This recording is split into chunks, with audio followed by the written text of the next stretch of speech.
والله العظيم يا جدعان ما اسمهاش هنداي. مفيش حاجه في الدنيا، مفيش حاجه نزلت مصر اسمها هنداي ابدا. مفيش هنداي فيرنا، هنداي اكسل، وهي اسمها هيونداي.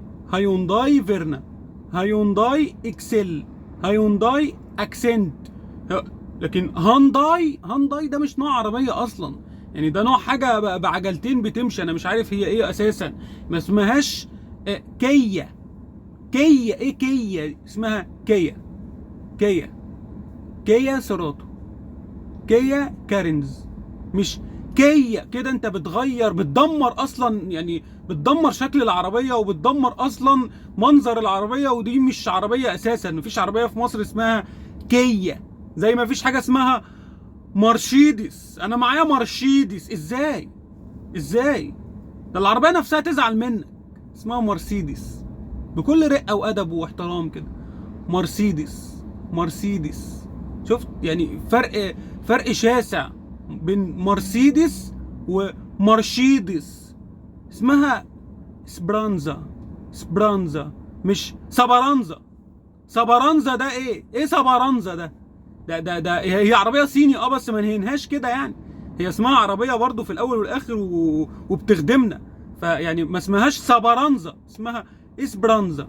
وما اسمهاش بي اي دي. بي اي دي عشان انا لما بسمعها بيجي لي تلوث سمعي. ما اسمهاش بي اي دي ولا اسمها بيود عشان الناس بتجمع الثلاث حروف. هي نازله اسمها بي واي دي، والعربيه منتشره جدا ومعروفه يعني. بي واي دي. في العربيه في بريليانس.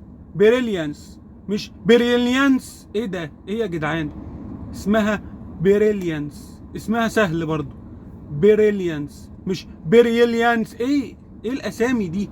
فاحنا نقول كيا مش كيا، هيونداي مش هانداي. نقول ميتسوبيشي لانسر مش ميتسوبيشي. مين ميتسوبيشي ده؟ ده نفس الشخص اللي كان بيقول مستشفى. اسمها ميتسوبيشي لانسر. ايا كان بقى، لانسر بوما، لانسر شارك، اسمها ميتسوبيشي لانسر. انا معايا ميتسوبيشي لانسر، او انا بحب الميتسوبيشي لانسر، او انا نفسي اجيب كيا، او انا النهارده شفت بي واي دي. لكن مفيش بيض. هي ما اسمهاش بيض مش عشان انت تجمع الثلاث حروف تبقى بيض.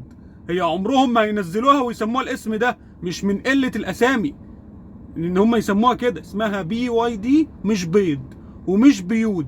فيا جدعان يعني والنبي يعني نحاول نعدل. والناس اللي بتنطقها صح خلاص اهلا وسهلا. الناس اللي بتنطقها غلط يا ريت بعد ما تشوف الفيديو ده تبقى تنطقها صح، عشان في تلوث سمعي بيدمر البيئة.